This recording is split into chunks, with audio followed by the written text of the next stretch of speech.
திண்டிவனத்துக்கு பக்கத்தில் இருக்கிற ஒரு அழகான கிராமம் தான் கருங்குழி. இந்த கருங்குழி கிராமத்தில் இருக்கிற ரயில்வே ஸ்டேஷனில் நாராயணசாமி அப்படிங்கிறவர் கூஸ்ட் மாஸ்டராக வேலை செஞ்சுக்கிட்டு இருந்தார். அந்த நாராயணசாமி 1934 வருஷம் ஜனவரி 14 அன்னைக்கு காலை எப்பவும் போல தன்னுடைய வேலைகளை செய்யறதுக்காக கருங்குழி ரயில்வே ஸ்டேஷனுக்கு வீட்டில் இருந்து கிளம்புனாரு. அன்னைக்கு பொங்கல் பண்டிகை தினம் அப்படிங்கிறதால வேலைகள் எல்லாத்தையும் முடிச்சுட்டு சீக்கிரமா வீட்டுக்கு கிளம்பிடணும் அப்படிங்கிற முடிவுல நாராயணசாமி ரயில்வே ஸ்டேஷனை நெருங்கிக்கிட்டு இருந்தாரு.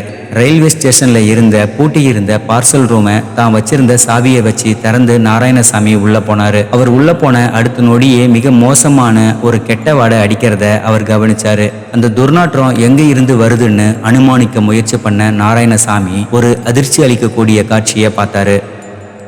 அன்னைக்கு அதிகாலை 1:30 மணி அளவுல மெட்ராஸ் எக்மோர் ரயில்வே ஸ்டேஷன்ல இருந்து வந்த ஒரு கூட்ஸ் ட்ரெயின்ல இருந்து 6 பார்சல்கள் கருங்குழி ரயில்வே ஸ்டேஷன்ல இறக்கி வைக்கப்பட்டுச்சு. அதுல 5 பார்சல்களை அதோடைய உரிமையாளர்கள் டிக்கெட்டை காட்டி அப்பவே வாங்கிட்டு போயிருந்தாங்க. ஒரே ஒரு பார்சலை மட்டும் யாரும் வாங்காததால அந்த பார்சல் மட்டும் ஸ்டோர் ரூம்ல வச்சு பூட்டப்பட்டுச்சு. அப்படி ஸ்டோர் ரூம்ல பூட்டி வைக்கப்பட்டிருந்த அந்த 5 அடி நீளமுள்ள உருளை வடிவத்துல ஈச்சம்பாயால சுத்தப்பட்ட அந்த பார்சல்ல இருந்து ரத்தம் லீக் ஆகி இருக்கிறதையும் அதை சுத்தி ஈக்கள் முச்சுக்கிட்டு இருக்கிறதையும் பார்த்து நாராயணசாமி பயந்து போனாரு. சுமார் 91 வருஷங்களுக்கு முன்னாடியே கூட இப்படியெல்லாம் நடக்குமா அப்படின்னு நம்மளை ஆச்சரியப்பட வச்ச ஒரு ஈச்சம்பாயை ஆதாரமாக வச்சு போலீஸ் கொலை செய்யப்பட்டவர் மற்றும் கொலை செஞ்சவரை கண்டுபிடிச்ச 1934 கருங்குழி பார்சல் கொலை வழக்கை பற்றி தான் இன்னைக்கு இந்த வீடியோவில் நம்ம பார்க்க போகிறோம். நீங்கள் பார்த்துட்டு இருக்கிறது நடந்தது என்ன?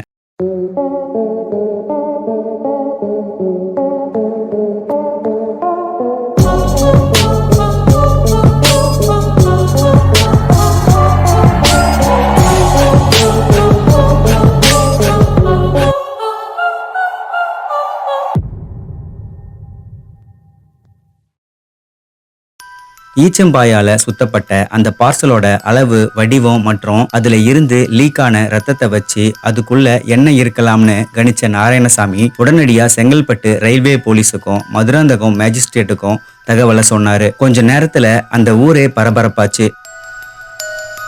சம்பந்தப்பட்ட அதிகாரிகள் கருங்குழி ரயில்வே ஸ்டேஷனுக்கு வந்து ஈச்சம்பாயால சுத்தப்பட்ட அந்த பார்சலை கவனமா மெதுவா பிரிச்சாங்க. அவங்க எதிர்பார்த்த மாதிரியே அந்த பார்சலுக்குள்ள அழுகிய நிலையில ஒரு இளம்பெண்ணுடைய சடலம் இருந்துச்சு. ரொம்ப பரபரப்புக்கு மத்தியில அந்த டெட் பாடியை போலீஸ் ஹாஸ்பிட்டலுக்கு அட்டாப்சிக்காக அனுப்பி வச்சாங்க. பொங்கல் பண்டிகையையும் தாண்டி இந்த விஷயம்தான் அந்த சுற்றுவட்டாரம் முழுக்க பரபரப்பான விவாத பொருளா மாறுச்சு. அந்த உடலை பிரேத பரிசோதனை பண்ண டாக்டர் ஜனவரி 15 அன்னைக்கு அந்த ரிப்போர்ட்டை போலீஸ் கிட்ட கொடுத்தாரு. அதுல கொலை செய்யப்பட்ட அந்த பெண் 20ல இருந்து 25 வயசுக்குள்ள இருக்கலாம்னும், கொலை செய்யப்பட்டு 5ல இருந்து 6 நாட்கள் ஆகியிருக்கலாம் அப்படின்னும் சொல்லப்பட்டிருந்துச்சு. கொலை செய்யப்பட்ட இந்த பெண் யாரு அப்படிங்கிற கேள்வியோட கருங்குழி பார்சல் வழக்கு ஆரம்பமாச்சு. அந்த பொண்ணு யாரு அப்படிங்கிறதையும் போலீஸ் சீக்கிரமாவே கண்டுபிடிச்சாங்க.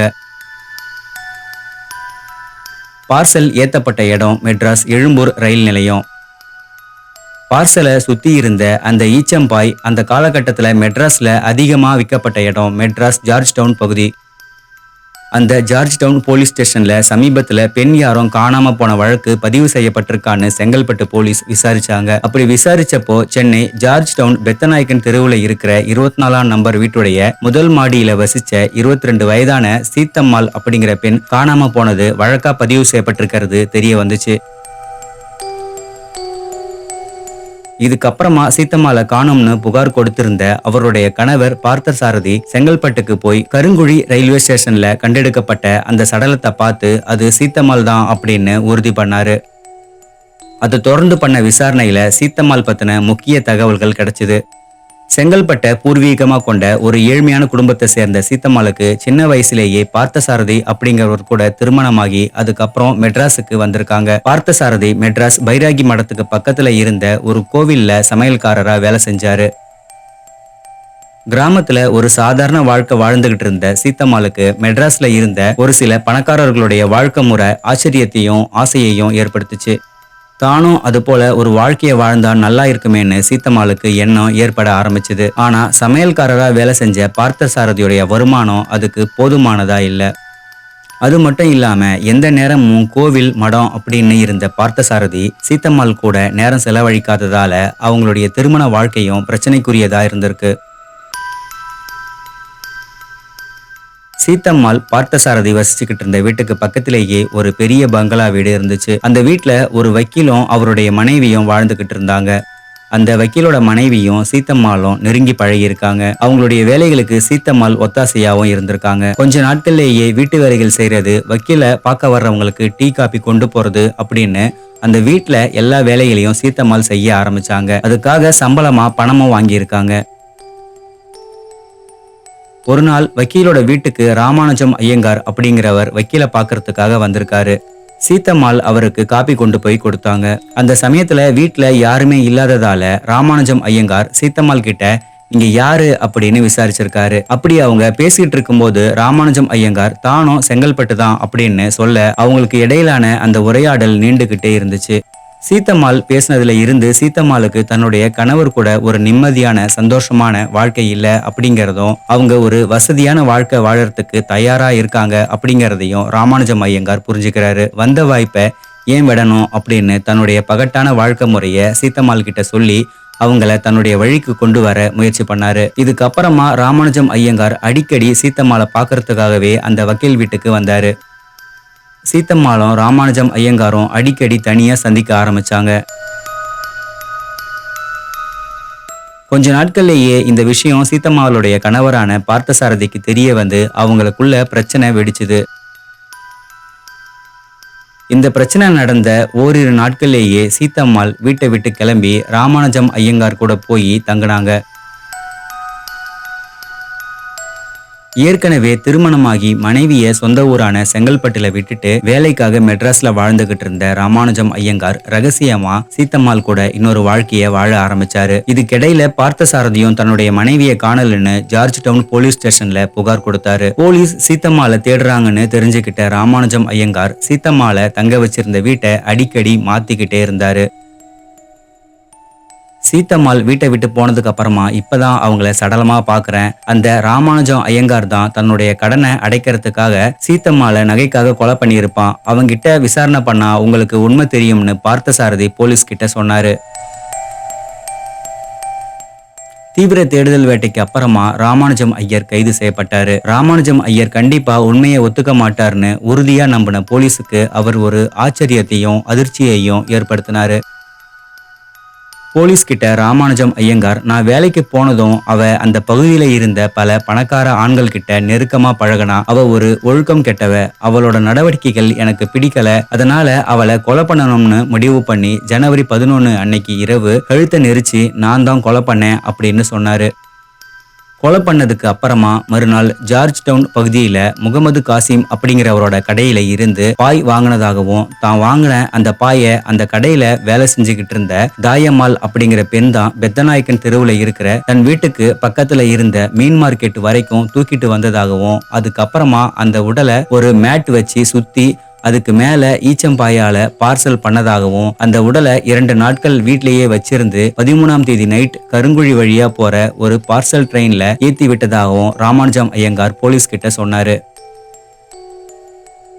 போலீஸும் ஜார்ஜ் டவுன்ல இருந்த அந்த பாய் கடைக்கு போய் விசாரிச்சதுல முகமது காசிம் மற்றும் தாயம்மாள் இவங்க 2 பேருமே ராமானுஜம் ஐயர் சொன்னது உண்மைதான் அப்படின்னு உறுதிப்படுத்தினாங்க. மேலும் தாயம்மாள் ராமானுஜம் ஐயங்காரோட வீட்டை அந்த மீன் மார்க்கெட் பகுதியில நின்று சரியா அடையாளம் காட்டினாங்க. மேலும் போலீஸ் விசாரணையில ராமானுஜம் ஐயங்கார் வீட்டுக்கு அக்கம் பக்கத்துல இருந்தவங்க சீத்தம்மாளை ஜனவரி 11 அன்னைக்கு இரவு சுமார் 7 மணிக்கு பார்த்ததாகவும், அதுக்கப்புறம் அவங்கள பார்க்கல அப்படின்னும் சொல்லியிருந்தாங்க.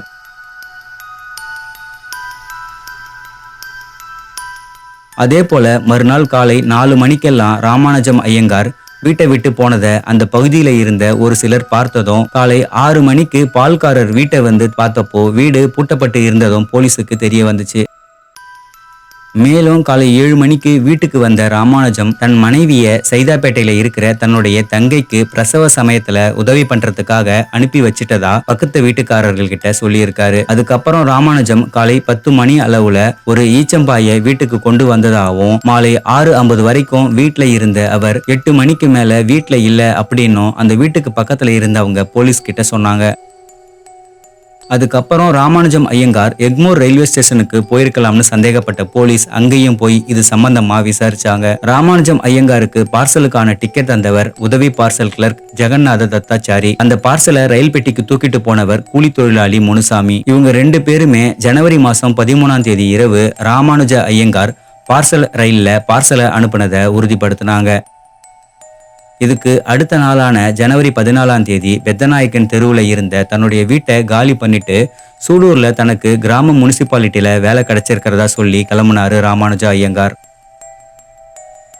ஒருவேளை போலீஸ் தன்னை நெருங்கிட்டா அவங்க கிட்ட சீக்கிரம் சிக்கிடக்கூடாதுன்னு தன்னோட குடிமையை எடுத்து கிராப் ஏர் ஸ்டைல் வச்சிருக்காரு ராமானுஜ ஐயங்கார். பொதுவா போலீஸ் விசாரணையில லாஸ்ட் மேன் தியரி அப்படின்னு ஒண்ணு சொல்லுவாங்க. அதாவது ஒருத்தர் கொலை செய்யப்பட்டதை நேர்ல பார்த்த சாட்சிகள் யாருமே இல்லைன்னா அவங்க கூட கடைசியா இருந்தவங்களை விசாரிச்சு அவங்களுடைய வாக்குமூலத்துல சந்தேகம் ஏற்பட்டு அவங்களுக்கு எதிரான ஆதாரங்கள் ஏதோ இருந்துச்சுன்னா அதை வச்சு அவர் தான் அந்த குற்றத்தை பண்ணியிருப்பாங்க அப்படின்னு முடிவுக்கு வர்றதுதான் லாஸ்ட் மேன் தியரி. சீத்தம்மாள் வழக்கிலையும் அப்படி பாய் கடைக்காரரும் பாயை தூக்கிட்டு வந்தவங்களும் டிக்கெட் கொடுத்தவரும் அந்த பார்சலை தூக்கிட்டு வந்த கூலி தொழிலாளி இவங்க எல்லாருமே ராமானுஜம் ஐயங்காருக்கு எதிராக வாக்குமூலம் அளிச்சதால ராமானுஜம் ஐயங்கார் தான் இந்த கொலையை பண்ணாரு அப்படின்னு போலீஸ் மெட்ராஸ் உயர்நீதிமன்றத்துல குற்றப்பத்திரிகையை தாக்கல் பண்ணாங்க. ராமானுஜம் ஐயங்கார் வழக்க அந்த நேரத்துல மெட்ராஸ் உயர்நீதிமன்ற நீதிபதியா இருந்த சர் ஓவன் பீஸ்லி விசாரிச்சாரு. அது வரைக்கும் போலீஸ் கிட்ட நான் தான் இந்த கொலையை பண்ண அப்படின்னு சொன்ன ராமானுஜம் ஐயங்கார் அதுக்கப்புறம் கோர்ட்ல தனக்கும் இந்த கொலைக்கும் எந்த சம்பந்தமும் இல்லை அப்படின்னு மாத்தி பேசினாரு. ராமானுஜம் ஐயங்கார் இந்த கொலையை பண்ணலன்னு அவர் தரப்பு வழக்கறிஞர் சில முக்கியமான காரணங்களை கோர்ட்ல சொல்லியிருந்தாரு. அவர் என்ன சொல்லியிருந்தாருன்னா சீதாவை ராமானுஜம் ஐயங்கார் தான் கொலை பண்ணாரு அப்படிங்கிறதுக்கான கண்ணால பார்த்த சாட்சிகள் எதுவுமே இல்லை. மேலும் கொலை செய்யப்பட்ட வீட்டுக்கு அக்கம் பக்கத்திலையும் கீழேயும் நிறைய வீடுகள் இருந்துச்சு. ஒருவேளை சீத்தம்மாள் கழுத்து நெரிக்கப்பட்டிருந்தா அவங்களுடைய அலறல் சத்தம் அக்கம் பக்கம் வீடுகள்ல இருந்தவங்களுக்கு கண்டிப்பா கேட்டிருக்கும். ஆனா அங்க அப்படி எந்த சத்தமும் வரலன்னு அங்க இருந்தவங்க சொல்லியிருந்தாங்க. அதே போல ஜனவரி 11ஆம் தேதியே கொலை நடந்ததா சொல்லப்படுது. அப்படின்னா மக்கள் நடமாட்டம் அதிகமா உள்ள அந்த பகுதியில 2 நாட்கள் வர ஒரு பணத்தை மறைச்சு வைக்கிறதுங்கிறது ஒரு சாத்தியமே இல்லாத விஷயம். மேலும் ராமானுஜம் ஐயங்கார் அப்படிங்கிற தனிநபர் ஒரு கொலையை பண்ணி அந்த பிணத்தை தனியா பார்சல் பண்றது மட்டும் இல்லாம குறுகலான படிகளின் வழியா கீழே தூக்கிட்டு வர்றது முடியாத காரியம். அதே போல அதை தூக்கிட்டு வந்தாலும் அதை யாருமே பார்க்காம இருந்தது ரொம்பவே விசித்திரமா இருக்கு. மேலும் போஸ்ட்மார்ட்டம் ரிப்போர்ட்ல சீத்தம்மாள் இறந்து 5ல இருந்து 6 நாட்கள் வரை ஆகியிருக்கலாம்னு சொல்லப்பட்டிருந்துச்சு. அப்படின்னா சீதா ஜனவரி 11ஆம் தேதி கொல்லப்பட்டிருக்க வாய்ப்பு இல்லை. ஒருவேளை அவங்க அதுக்கு முன்னாடியே கொலை செய்யப்பட்டிருக்கலாம் அப்படின்னு ராமானுஜம் தரப்பு வழக்கறிஞரால சொல்லப்பட்டுச்சு. ஆனா ராமானுஜத்துக்கு எதிரா பாய் கடைக்காரர், பாயை தூக்கிட்டு வந்தவங்க, ரயில்வே ஸ்டேஷன்ல டிக்கெட் கொடுத்தவர், பார்சலை தூக்கிட்டு வந்த கூலி தொழிலாளி இவங்களுடைய சாட்சிகள் ராமானுஜம் ஐயங்காருக்கு எதிரா வலுவா இருந்ததால அவருக்கு சாகும் வரை மரண தண்டனை தீர்ப்பா வழங்கப்பட்டுச்சு. நீதிமன்றத்தோட இந்த தீர்ப்பு மக்கள் கிட்ட பெரும் ஆச்சரியத்தையும் அதிர்ச்சியையும் ஏற்படுத்துச்சு. அதுக்கு ஒரு முக்கியமான காரணம் இருந்துச்சு. சீத்தம்மாள் கொலை செய்யப்பட்டதை விடவும் ராமானுஜம் ஐயங்கார் இந்த வழக்குல குற்றவாளியா பார்க்கப்பட்டதும் அவருக்கு வழங்கப்பட்ட தண்டனையும் தான் இந்த வழக்குல பல சர்ச்சைகளை ஏற்படுத்துச்சு. காரணம், பார்ப்பனர்கள் அப்படிங்கிறவங்க யாருக்கும் எந்த தீங்கும் செய்யாதவங்க அப்படிங்கிற ஒரு பொது புத்தி சிந்தனை மக்கள் மனசுல ஆழமா இருந்துச்சு. ரொம்ப ஆச்சாரமான பார்ப்பன குடும்பத்தை சேர்ந்த பெண் கல்யாணம் பண்ண கணவரை விட்டுட்டு வேற ஒருத்தர் கூட போனதும் அவரை ஒரு பார்ப்பனரை கொலை பண்ணதும் இந்த வழக்கு பொதுமக்கள் கிட்ட பரபரப்பை ஏற்படுத்த காரணமா இருந்துச்சு.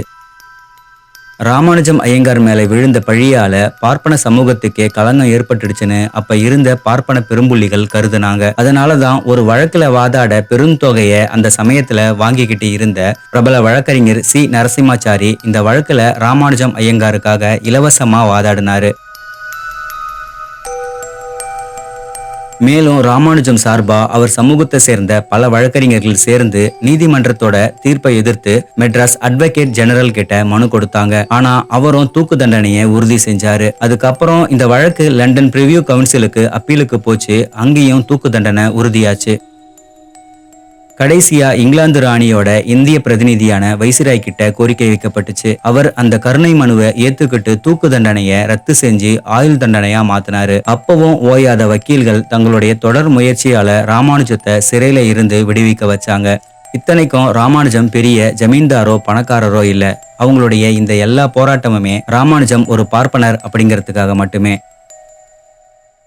ராமானுஜம் ஐயங்கார் விடுதலை ஆனதுக்கு அப்புறமா மக்களாலையும் பத்திரிகைகளாலையும் ஒரு விஷயம் பரபரப்பா பேசப்பட்டுச்சு. கொலை நடந்து போலீஸ் கிட்ட சிக்கின ராமானுஜம் ஐயங்கார் அவ்வளவு அவசரமா எதுக்கு ஒப்புதல் வாக்குமூலம் தரணும்? யாரோ ஒருத்தரை காப்பாத்ததான் ராமானுஜம் ஐயங்கார் அப்படி பண்ணியிருக்கணும். அது ஏன்னா சீத்தம்மாளோட உடல் கண்டெடுக்கப்பட்டதுக்கு 4-5 நாட்களுக்கு முன்னாடி தான் அதே கருங்குழி கிராமத்துல ராமானுஜத்துக்கு தெரிஞ்ச பிரிட்டிஷ் மற்றும் உள்ளூர் பெரும்புலிகள் கலந்துகிட்ட ஒரு பெரிய விருந்து நடந்துச்சு. அதுல கலந்துகிட்ட சீத்தம்மாள் அந்த பெரும்புலிகள் கூட ஆட்டம் பாட்டம்னு இருந்தப்போ மாடியில இருந்து கீழே விழுந்து இறந்துட்டதாகவும் சொல்லப்பட்டுச்சு. அந்த விருந்துல அப்படி ஒரு பொண்ணு விழுந்து இறந்துட்டாங்க அப்படின்னா அந்த பொண்ணு எதுக்காக அந்த இடத்துக்கு போயிருக்கணும் அப்படிங்கிற கேள்வி எழும்பும். அது பிரிட்டிஷ் மற்றும் உள்ளூர் பெரும்புலிகளுக்கு அவமானமா மாறிடும்னு கருதுன அவங்க தான் அதை மூடி மறைக்க சீத்தம்மாளுடைய உடலை சென்னைக்கு கொண்டு போய் திரும்ப சென்னையில இருந்து கருங்குழி கிராமத்துக்கே அனுப்புனாங்க.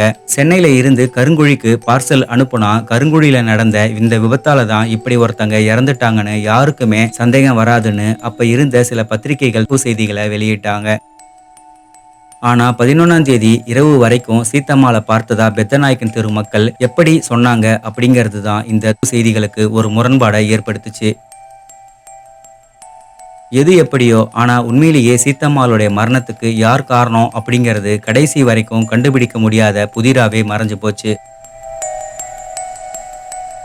இந்த வழக்கை பத்தி நீங்க என்ன நினைக்கிறீங்க அப்படின்னு கமெண்ட்ல சொல்லுங்க. இதே மாதிரி இன்னொரு வீடியோவில் சந்திக்கலாம்.